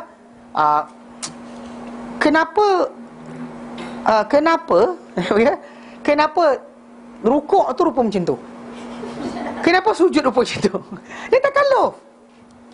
Dia takalluf dipanggil. Memberat-beratkan diri dengan benda tak patut tanya. Tu para sahabat Nabi tak pernah tanya Nabi. Macam Nabi kata, sembahyang maghrib 3 rakaat. Nabi, para sahabat tanya, "Ya Rasulullah, kenapa 3?" Seriously, tak ada satu hadis pun datang kenapa 3. Not once datang dengan apa? "Ya Rasulullah, kenapa 33 kali? Kena subhanallah, alhamdulillah, Allahu akbar." Tu 33. Kenapa 33 tak 34? Kenapa tak 35? Kenapa tak 100 terus? Kenapa tak 15 je? Tak pernah dia orang tanya. Tak pernah. Not once. Kenapa basuh muka? Kenapa wuduk basuh muka, tak basuh punggung? Kentut kat punggung. Kan? Tak pernah dia orang tanya. Ini yang dipanggilkan apa? Ibnu Mas'ud kata, paling sedikit memberat-beratkan diri. Yang orang tak faham. Benda ni penting sebab apa tahu? Kita panggil apa? Simplicity dalam apa? Dia panggil pemudahan, mudah. Meringkaskan pemikiran dalam agama ni, itu adalah benda tuntutan. Jangan beratkan diri dengan benda-benda tak patut tanya. Kan? Macam dulu orang tertanya macam, kenapa rukuk rupa macam tu? So, saya kata dengan dia, kenapa darah awak merah? Sebab hemoglobin ni merah. Kenapa merah? Kenapa tak hijau? Kan you have the answer? Ada answer? Ada jawapan? Panggil ahli sains paling pandai di dunia pun, kenapa merah tak hijau, dia tak tahu. Kenapa merah? Kenapa tak hijau? Dah tak nak jadikan, itu hak dia. Suka dia tak nak buat apa. Allah sebut dalam surah Al-Anbiya, Allah nyatakan, dia kata, la yus'alu amma yaf'al. Tidak ditanya Allah Ta'ala berkenaan apa dia buat. Tidak ditanya Allah Ta'ala berkenaan apa yang dia buat. Don't ask. Para sahabat tak tanya. Zaman kita yang sibuk, ini, itu. Sampai kelakarnya dia kata apa? Dia kata yang timbul ni, dia kata mesti ada sebab kenapa apa benda 5, kenapa 4, kenapa 3 sebagainya. Lepas tu saya kata saya kata macam ni, rumah saya kipas saya bilah ada 5 sebab rukun Islam 5 perkara. Lampu ruang tamu ni ada 6 biji sebab rukun iman 6 perkara. Pintu ni luas dia tinggi sekian sebab macam tu ke saya kata? Tak adalah. Tangga rumah saya ada 21, ada sama jumlah dengan bismillah punya huruf. Macam tu ke? Dia diam. Saya kata bukan macam tu. Mana boleh fikir macam tu? Mana once orang tu start fikir macam tu, dia salah. Pasal apa? Pasal dia cuba nak apply kan benda-benda kehidupan ni, sibuk kaitkan dengan tajuk benda tu. Salah. Mana dia kata nakkan jawapan. Macam para sahabat Nabi dahulu, contohnya Umar Ibn Khattab anhu, dia pernah sekali dibaca apa surah Abasa, kemudian sampai pada wa fakihatan wa abba. Fakihah tahu. Kan? Fakihah tahulah. Wa abba. Apa itu abba? Mana rumput? Kan, rumput macam kat Yaman ada tempat kawasan panggil Ib. Ib tu kawasan dekat selat apa pertengahan Yaman. Di kawasan tu hijau. Bila musim hijau, musim hujan dia akan menghijau. Kalah tempat lain. Tapi bila time musim tak ada hujan, hutan apa dia punya bukit tu botak aje. Tapi bila musim hujan turun, pokok kaktus naik dan sebagainya. Jadi dia kawasan tu panggil Ib. Jadi Ib ni rumput menghijau, benda-benda tumbuhan yang menghijau. Jadi Umar ketika dia baca ayat berkenaan atas mimbar, dia tak faham perkataan sebut apa maksud dia. Dia try fikir last sekali, apa salah aku buat macam ni? Dia tinggalkan. Tak ada pula besok dia panggil pula para sahabat lain, apa maksud benda sekian? Tak pening kepala. Pasal tak faham pun Allah Ta'ala tak persoalkan. Faham tak? Itu yang kita kata bezanya para sahabat Nabi SAW. Sikit sangat apa? Memberat-beratkan diri. Benda tak perlu tanya, tak payah tanya. Benda tak perlu tahu, tak payah tahu. Tak payah tahu. Macam nanti, tak payah, dia tak ada. Dia terus tinggal macam tu je. Orang Yahudi banyak tanya Rasulullah SAW, apa jadi kan. Rasulullah SAW tak pernah ditanya oleh para sahabat Nabi SAW. Tak pernah para sahabat tanya. Itu menunjukkan mereka ni apa? Ibnu Mas'ud kata paling kurang apa? Memberat-beratkan di kalangan umat ini. Satu kaum yang dipilih oleh Allah untuk mendampingi nabinya dan menegakkan agamanya. Oleh itu, kenalilah untuk mereka kelebihan mereka. Ikutilah mereka dalam kesan-kesan mereka. Berpeganglah dengan apa yang kamu terdaya dari akhlak dan agama mereka. Kerana sungguhnya mereka berada di atas petunjuk yang lurus. Dia surely adalah orang-orang yang berada di atas jalan yang lurus. Tak ada siapa yang seperti mereka. Sebab kenapa? Kefahaman mereka, tata cara mereka bahaskan ayat dan sebagainya, sila tengok. Sebab kita kata kalau nak tajuk bid'ah tak bid'ah ni, para ulama kata apa? Refer balik para sahabat buat tak? Last lah, kalau Quran tak ada, sunnah tak ada, soalan, sahabat faham macam tu tak? Kalau para sahabat tak faham macam tu, dan maksud adalah bid'ah. Macam yang baru ni kan, orang jual apa? Air janggut, celup cupan janggut Nabi, kan bedak sejuk celup janggut Nabi. Atau macam-macam lah benda-benda objek-objek macam tu. Capal Nabi, Mirajah, kan ada Yayasan Sofa apa nama dia. Diletakkan capal Nabi punya gambaran. Kononnya kalau capal ni digantung akan selamat rumah dan sebagainya. Kalau para sahabat Nabi tak sibuk benda tu, maka kenapa anda sibuk? Diorang lebih tahu tentang Nabi banding dengan mana-mana orang yang kita kenal. Mana-mana orang besar, mana serban jubah, dia pun takkan setara dengan Nabi SAW punya sahabat. Kalau sahabat tak sibuk capal Nabi rupa macam mana, gantung dalam rumah, kenapa kita buat? Kan apa kita cari keredaan Allah Ta'ala dengan cara bukan Nabi ajar para sahabat ke? Itu soalan kena tanya. Yang zaman kita sekarang ni kan orang suka nyanyi Nyanyi suka nyanyi, seronok nyanyi. Kenapa sayang Rasulullah? Sebab apa nyanyi? Kenapa nyanyi? Sebab sayang Rasulullah. Dengar sini. Actually benda tersebut kan, macam saya terangkan dulu, ada orang bagi alasan. Ni antaranya yang dikatakan guru yang orang besar, guru orang besar dalam Ihsan Safa. Ni pasal budak yang seorang jumpa saya cakap, guru cakap macam tu. Dia kata betul lah, dia kata para sahabat Nabi tak buat, dia kata. Kerana apa? Kerana para sahabat nampak Rasulullah. Kita tak nampak Rasulullah, dia kata. Jadi kita kena tunjuk cinta tu lebih dengan cara nyanyi. Okey. Lepas tu saya kata, Imam Syafi'i tak pernah jumpa Nabi, Bukhari tak pernah jumpa Nabi, Muslim tak jumpa Nabi, Tirmizi tak jumpa Nabi, kan Imam Tabari, Qurtubi dan sebagainya, yang dipanggil ulama-ulama ahli sunnah wal jamaah, di kalangan para tabi'in, para tabi'in sampai Imam Nawawi yang tahun 600 Hijrah dan sebagainya, tak pernah nak lihat Nabi SAW. Tetapi mereka buat apa? Habiskan masa dan umur mereka untuk sampaikan Islam, bekerja untuk Islam. Itulah cara mereka sayang Rasulullah. Kan waktu ada yang tak kahwin pun, tak sempat kahwin. Sebab apa? Belajar, mengajar, tak sempat kahwin. Kan dalam satu hari dia ada berapa kelas? Dalam kelas pengajian dan ada kelas pembelajaran dalam satu hari. Maksud dia punya masa tu penuh dengan tak dan kahwin. Kan orang tu kalau dia disebukkan dengan satu benda, sampaikan sibuk macam saya jumpa ada orang yang sibuk dengan kerjaya kadang-kadang non muslim ramai juga macam ni. Disebuk dengan kerjaya, kerja kan, sampai umur tiba-tiba 50 dah. Dia tak sedar. Tak kahwin lagi rupanya. Pasal sibuk dengan kerjaya sangat. Kadang-kadang banyak jadi orang macam tu. Kan dia tenggelam dengan kerjaya sampai kan jadi macam tu. Maksud dia sekarang ni para ulama ahli sunnah wal jamaah tenggelam dengan apa? Kerja-kerja menyampaikan Islam sampai tak dan kahwin pun ada. Tak dan untuk sekian pun ada. Tak dan sibuk dengan sekian. Itu cara mereka tunjuk cinta Rasulullah. Jadi tapi kita sekarang cinta Rasulullah nyanyi. Sikit nyanyi. Kalau sahih sekali pun berkenaan Talalan Badru Arena tu, kalau sahih, para sahabat buat sekali tu je. Kan tak ada tiap-tiap hari pula Nabi keluar rumah je, sallallahu ala Muhammad. Nabi diam, hilang, dia diam. Lepas tu Nabi keluar sembahyang je, selawat dulu. Nabi hilang, dia diam. Lepas tu Nabi keluar subuh dah, selawat lagi. Tak ada macam tu. Tak pernah jadi. Dan bahkan tak dibuat oleh ulama-ulama selepas mereka. Dan sebab para sahabat, para tabi'in, Hasan al-Basri, Sufyan al-Thawri, Abdullah bin Barak, Fudail bin Iyad, kalau nama kita sebut Ibrahim an-Nakhai dan sebagainya, tak buat kerja tu. Sibuk mereka dengan apa? Sabda Nabi, ajar Quran, ajar hadis. Itu tunjuk cinta Nabi SAW yang mereka lahirkan. Sebab kenapa bila orang tak nak cinta Rasulullah, jangan cinta Rasulullah dengan cara anda fikirkan logik atau anda suka-suka hati. Bahkan cintailah Rasulullah SAW dengan cara apa?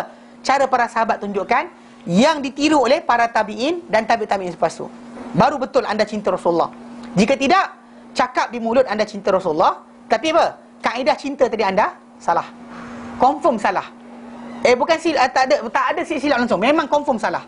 Confirm ia adalah apa? Bertentangan dengan apa yang ditunjukkan oleh Nabi SAW, apa yang dipahami oleh para sahabat Nabi SAW. Kerana mereka adalah orang yang berada di petunjuk yang lurus. Telah berkata Abu Muhammad Ibn Hazm, siapakah yang Allah kabarkan kepada kita bahawa dia telah mengetahui apa dalam hati mereka? Ini dalam tajuk Bai'atul Ridwan. Fa'alima ma fi qulubihim. Fa'alima ma fi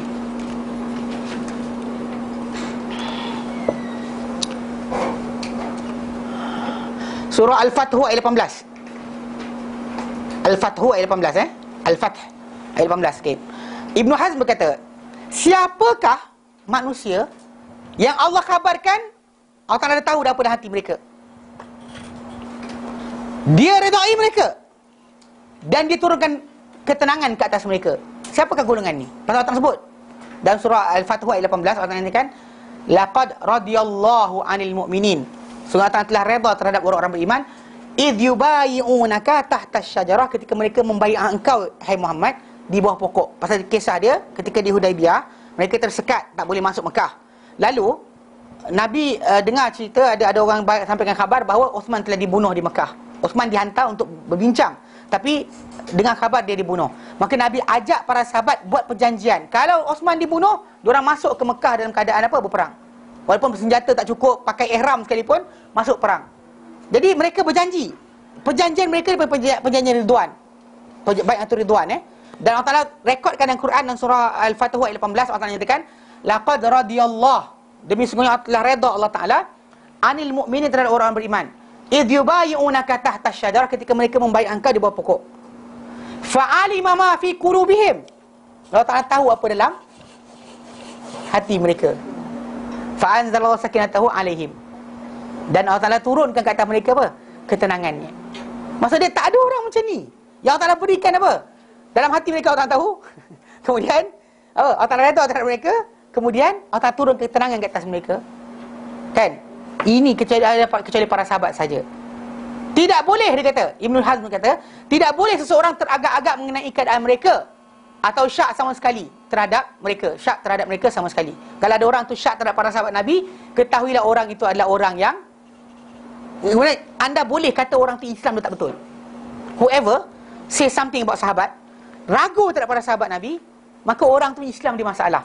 Sebab bayangkan, mana ada orang yang Allah Ta'ala kata, Allah Ta'ala redha terhadap mereka, Allah Ta'ala tahu hati mereka macam mana, Allah Ta'ala turun ketenangan ke atas mereka. Nobody dapat benda ni. Ini hanya para sahabat saja. Ni kenapa kita kata dalam buku ni dia emphasize betul-betul tajuk ni, supaya kita faham. Bila kita bincang, tata cara pertama pemahaman, tengok para sahabat Nabi. Sebab mereka ni bukan, betul mereka tak maksum, mereka bukannya Nabi, mereka bukan malaikat, tetapi mereka ni orang Ta'ala pilih untuk dampingi Nabi bagi meneruskan ajaran Islam ini. Kena faham betul-betul. Itu satu poin yang besar. Nanti insyaAllah kita akan sambung kemudian, kita bincangkan kenapa para sahabat Nabi tak macam kita. Maksudnya orang lain semua banyak kan, kita kata manusia ni semua ada tamak, ada sekian sebagainya. Kenapa para sahabat Nabi Allah Ta'ala jadikan berlainan dari kita? Nanti kita akan bincang insyaAllah. Dia ada jawapan dalam surah Al-Hujurat nanti. Jelas Baik, ada soalan? Ya. Kenapa ramai sahabat Nabi yang ada gelaran beliau? Kalau kita kira as-sabiqun al-awwalun tu, kumpulan kan, as-sabiqun al-awwalun, ada para ulama yang nyatakan, contoh macam ketika Nabi SAW dengan para sahabat di dalam Baitul Ridwan tu, di bawah pokok yang waktu di Hudaibiyah tu, riwayat yang datang dia ada 1,400 orang. Tapi iaitu yang hadir bersama. Tapi yang Islam awal, kan dalam surah At-Taubah tadi kata, as-sabiqun al-awwalun, dan orang-orang yang mula-mula dan awal, mula-mula awal dan awal masuk Islam, minal muhajirin dan ansar. Muhajirin siapa pindah? Siapa yang pindah tadi? Dan juga ansar yang berada di Madinah yang tolong baginda SAW. Dan orang ikut mereka dengan baik. Ialah nafik, kita keluarkanlah apa kumpulan munafik dan sebagainya yang duduk di tengah-tengah mereka, terkeluar. Kita kenal mereka, siapa-siapa orang munafik tadi, nama mereka by name is actually known, diketahui. Tapi masa khutbah Ma'ad yang last tu, Khutbah Ma'ad 10,000. itu 100,000. Ya. Okey, itu tak, bukan. Pasal dalam tajuk radhiyallahu anhum tadi Allah Ta'ala berikan kepada khas untuk yang awal tadi. Contoh kita lihat Quran surah Taubah tadi 100, dan juga dalam tajuk ni. Dalam tajuk yang apa nama? Surah Baitul Ridwan Al-Fatih ayat 14. Itu yang antara yang datang. Yang lain-lain itu kita kata yang serupa dengan mereka lah. Allah Ta'ala sebut walladzina tabauhum bi ihsan, dan orang yang ikut mereka dengan baik. Ikut orang-orang muhajirin dan ansar yang awal masuk Islam, yang mula-mula masuk Islam. Faham tak? Pasal dalam surah Taubah kan dia kata was-sabiqun al-awwalun, orang awal dan juga orang-orang yang mula-mula itu masuk Islam, minal muhajirin wal ansar, muhajirin ansar, tambahan lepas tu walladzina tabauhum bi ihsan, orang-orang yang ikut mereka dengan baik, radhiyallahu anhum wa radu'an. Anda nak dapat jawatan tu pun boleh juga, tapi syarat ikut mereka lah. Akhlak mereka, agama mereka kena ikut, kefahaman mereka kena ikut. Ni kalau dia kata kita nak janji Allah Ta'ala untuk sahabat, tapi kita perangai ataupun akidah kita ikut para sahabat, how can? Akidah saya mengikut adalah wahidatul wujud, mati macam tu. Para sahabat tak pernah fikir macam tu. Kan sibuk berkenaan dengan masalah ketuhanan, mendalam sampai melampau-lampau. Maka para sahabat tak pernah terima benda berkenaan. Faham? Dia ada konsep yang kita tahu para sahabat macam ni. Sebab kenapa kita nak faham cara para sahabat. Kita baca teks yang ada gelaran hujung dari Umar bin Khattab tu. Anhum anha. Ini mereka ni hidup zaman Saya tahu, tapi masalahnya siapa mereka? Mereka orang tu akan terlibat dengan meriwayatkan hadis Nabi. Itu dalam hadis yang kita baca. Masalahnya bukan semua para sahabat Nabi menceritakan balik hadis Nabi sampai nama dia masuk dalam hadis. Kena ingat, bukan semua orang nama dia ada tersebut. Ada di kalangan orang-orang ahli Badar yang awal, nama dia tersebut. Contoh macam dalam kes contoh macam kes yang 3 orang yang tak datang hadir dalam perang Perang Tabuk tu kan. Itu tadi nak tahu nama je, tak tahu hadis dia. Tak ada hadis yang diriwayatkan. Sebenarnya para sahabat ramai, tapi meriwayatkan hadis bukan semua. Yang kita terkeluar nama tu bila kita bincangkan, dan terkeluarlah nama dia. Tapi dari segi asasnya, mereka kata macam paling ramai direkodkan adalah 100,000 orang. Tapi kena ingat, dalam 100,000 tadi ada juga yang tak hadir. Macam bila Nabi berikan solution bagi orang yang nak tunaikan umrah bersama Rasulullah SAW tapi tak dapat haji. Kan Nabi kata apa? Umrah dalam Ramadan seperti haji bersama dengan ku. Nabi cakap benda tu sebab apa? Sebab ada seorang wanita, dia mengadu, dia kata dia tak dapat datang tahun tu. Maksud dia yang datang tu datang, yang tak datang pun ramai. Faham tak? Ada lagi yang tak datang. Yang hadir sekaligus dihimpunkan ketika tu adalah 100,000 orang, lebih kurang. Faham? maksudnya yang hidup zaman Rasulullah, memeluk Islam dan matikan Islam, semua sahabat. Bukan semua dapat radhiyallahu anhu. Iyalah, kalau contoh macam Abdullah bin Ubay dalam hati dia kufur tapi dia zahirkan Islam. Orang tak tahu. Dia nampak macam Muslim tapi tak Muslim. Benda-benda kenaan kita tak perlu kita bimbangkan. Tapi yang penting sekali yang menjadi tauladan. Tak, yang menjadi tauladan macam cara hidup mereka, Islam mereka. Ini sebab kita kata benda-benda macam ni kita perhatikan kepada riwayat yang sahih berkenaan dengan para sahabat. Orang kita suka ikut wali, tak tahu wali mana. Kan sahabat Nabi dia tak tengok. Dia tak nak tengok sahabat Nabi pun. Tak nak tengok jeling pun pada kisah sahabat, tak nak tengok pun. Dia lupa sebenarnya sahabat Nabi tu lebih utama daripada mana-mana wali. Sebab yang direkodkan tadi apa yang sampai pada kita daripada kebaikan mereka. Takkan ada mana kalau ada sampai cerita sampailah. Yang tak sampai ramai. Ada orang yang tak diceritakan kisah hidup mereka ramai. Kita tak tahu pun. Kan? Kalau macam kita baca teks ni kan, Ya. yang macam Abu Muhammad Ibnu Hazim tu, Ibn Hazm. tak ada Dia bukan sahabat Nabi. Oh bukan. Ibn Hazm Az-Zahiri bukan sahabat Nabi. Dia tabi'in. Dia tabi'in. Dia lepas Imam Syafi'i sendiri. daripada baca. Tak, bukan. Itu sebab kenapa kena tahu sahabat Nabi, nama dia siapa. Ada para sahabat ulama karang buku besar, jilid-jilid besar untuk kenal siapa sahabat-sahabat Nabi SAW. Macam Usulul Ghabah, Ibnu Athir, ataupun contoh macam apa? Usulul Ghabah atau apa lagi kita. Dia dalam ini dia macam Ibnu Hajar Al-Asqalani, dia pun ada karang buku khas berkenaan dengan para sahabat Nabi SAW. Saya tak ingat nama. Tapi macam Ibnu Athir, diorang karang buku khas tentang sahabat-sahabat Nabi SAW. So buku tu ada untuk rujukan kita. Ada buku yang dikarang oleh pengasas Jamaah Tabligh. Hayatus Sahabah. Dan tu ada kisah panjang lagi berkenaan dengan tajuk macam cara hidup mereka, takwa mereka dan sebagainya. Tu bagus juga baca kalau nak baca lah buku berkenaan. Buku tu memang kita kata merujuk balik kepada kisah hidup para sahabat Nabi SAW. Tu benda tu yang kita ikut, kita tiru pada perkara tersebut, bukan tiru pada yang lain. Faham tak? Maknanya kita baca tadi bukan setakat ni masalah gelaran tadi tu. Kalau kita nak dapat boleh. Cara dia alladzina tabauhum bi ihsan, dan orang-orang yang ikut muhajirin, ikut ansar yang awal dengan baik, follow dengan elok. Dan orang tersebut termasuk sekali radhiyallahu anhum wa radu'an. Kalau kita nak. Tapi kadang-kadang televisyen ada kan, banyak benda sekian, sale sogo dan sebagainya kan, kita too much, tak dan. Banyak distraction, banyak sangat. Jadi kalau anda kata orang tu boleh hidup macam para sahabat Nabi, faham macam sahabat Nabi, kan, kehidupan dia mudah macam sahabat Nabi SAW, dan buatlah kalau mampu. Take as much as you can. So kita kata kisah hidup para sahabat ni patut didahulukan daripada yang lain. Banyak orang bincang tentang tokoh-tokoh manusia. Tokoh manusia yang terutama adalah para sahabat Nabi SAW. Itu paling mula-mula kena belajar sepatutnya. Kadang-kadang anak kita kenal artis lebih daripada apa sahabat Nabi. Oh, ini kahwin sekian, ini penyanyi sekian, ini Bollywood, ini apa dan sebagainya, Hollywood, kan? Wood dan Greenwood pun ada, kan? Tapi tidak ada siapa kenal sahabat Nabi SAW. Selain mereka ni, ini contoh. Pasal Allah Ta'ala kata orang-orang awal muhajirin, orang-orang awal ansar yang mula masuk Islam, dan sesiapa yang ikut mereka dengan baik. Seriously, Allah Ta'ala beri janji siapa-siapa yang macam ni dan ikut dengan baik dengan golongan berkenaan, Allah kata apa? Radhiyallahu anhum wa radu'an. You have the key, tapi tak siapa nak pakai. Kunci dah ada, tapi tak siapa nak masuk. Tak mampulah saya. Saya banyak benda lagi dunia ni, saya tak puas. Kan? Kadang-kadang manusia macam tu. Malas tak nak masuk pasal takut apa? Hilang nikmat dunia.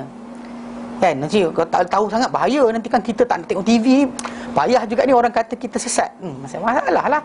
You have your choice. Kan? Kita nak ikut mereka boleh. Belajar. Kaji hidup mereka. Tak payah kajilah pimpin dunia ni, masalah banyak. Kan? Tapi kajilah para sahabat Nabi sallallahu alaihi wasallam. Dan itu adalah jalan kita untuk apa? Mendapat keredaan Allah Subhanahu wa taala. Pasal kita nak ikut mereka. Kalau tak belajar macam mana nak ikut? Betul? Okay, tapi dan kita kata gelaran tadi Allah Taala berikan memang mereka dan siapa ikut mereka. So you dan apa jangan berasa bimbang. Memang itu radhiyallahu anhum tu ada kumpulan tertentu yang kita biasa baca nama mereka dalam kitab-kitab hadis, tetapi siapa ikut mereka dengan baik pun dikira sebagai apa? Janji Allah Taala tadi radhiyallahu anhum juga. Jelas? Pergi perang Badar semua dapat, Ustaz? Ya, saya confirm dapat. Ramai yang 300. Ya, saya. Masuk. Ya, bahkan Nabi kata dalam hadis yang sahih bila mana contoh macam berlaku pada kisah ketika apa? Asbabun nuzul surah Al-Mumtahanah. Kes dia bila Hatib bin Abi Balta'ah, dia ni ahli Badar. Tapi dia ada sikit ketika mana umat Islam nak serang Mekah, dia telah hantar surat melalui seorang wanita untuk beritahu orang Mekah bahawa Nabi nak serang, supaya orang Mekah akan tolong selamatkan keluarga dia. Pasal dia keluarga dia bukan orang Mekah asal, tapi keluarga dia tinggal di Mekah. Dia takut bimbang keluarga dia kan, kalau tak ada pergi tak ada siapa nak tolong selamatkan. So dia ambil keputusan, tulis surat. Surat tu Nabi SAW, ni apa ilmu gaib Allah beri pada Nabi SAW. Nabi suruh Ali dengan Miqdad bin Aswad, pergi pada sampai satu lembah, sampai sekian kau pergi ikut jalan ni, sampai satu sekian kau akan jumpa seorang wanita. Dan dia ada surat, ambil wanita berkenaan surat berkenaan. Dia bila jumpa wanita berkenaan, tanya-tanya surat, tak ada. Kemudian bila perempuan tu kata dia tak ada, Ali pun diam kejap. Ali kata, Nabi takkan tipu. Either kau bagi aku surat tu atau aku bogilkan kau. Itu kan dia kata. Kalau aku slip off atau kau okay, perempuan tu keluar dan sanggul dia. Tunjukkan, kau balik jumpa Nabi, Nabi buka benda berkenaan, dibaca isi kepada Nabi SAW. Nabi kata pada Hatib bin Balta'ah, apa ni? Wahai Hatib, apa ni? Nabi nakkan dia penjelasan dia. Dia pun terangkan. Yang Umar dah tarik kata pedang. Jadi Nabi kata pada Umar apa? Mana kau tahu wahai Umar? Allah Ta'ala dah kata pada ahli Badar, dan tengok ahli Badar, Allah Ta'ala kata, buatlah apa kamu nak, aku ampun kamu semua. Ahli Badar, do anything they want, Allah Ta'ala akan ampunkan mereka semua. Itu benda Nabi berikan privilege kepada ahli Badar. Tapi mereka pula taklah macam kita dapat macam tu, siaplah kan, dapat dapat cut kan. Oh, enjoy sungguh. Diorang tak. Macam kita kata yang tiga orang yang tak datang perang Tabuk kan. Yang 2 orang tu adalah ahli Badar. Menangis-nangis. Tak makan, nangis kan. Sedangkan apa? Nabi dah cakap dah ahli Badar, Allah Ta'ala kata buatlah apa kamu nak, Allah Ta'ala ampun kamu. Tapi apa? Diorang tak macam tu. Faham tak? Mana itu kita kata sifat mereka, kita dapat nak lari daripada arah Allah Ta'ala, kita gembira. Diorang dapat benda berkenaan, mereka tak ambil. Mereka tak ada gunakan macam suka hati. Langgar semua arahan Islam. Apa masalah? Allah Ta'ala dah bagi aku macam-macam. Tak macam tu. Itu sebab kita kata attitude diorang bukan macam kita. Kalau kita nak keselamatan yang sama, maka buat macam diorang lah. Jelas? Okay, baik. Kita pergi kat sini, nanti kita akan bincangkan berkenaan dengan kenapa para sahabat tak macam kita. Dia benda ni bukan benda yang magic, ada air ke dan sebagainya. Nanti kita akan bincangkan. Nak belilah air apa? Air apa? Air jampi ke, minyak wangi jampi ke, kan?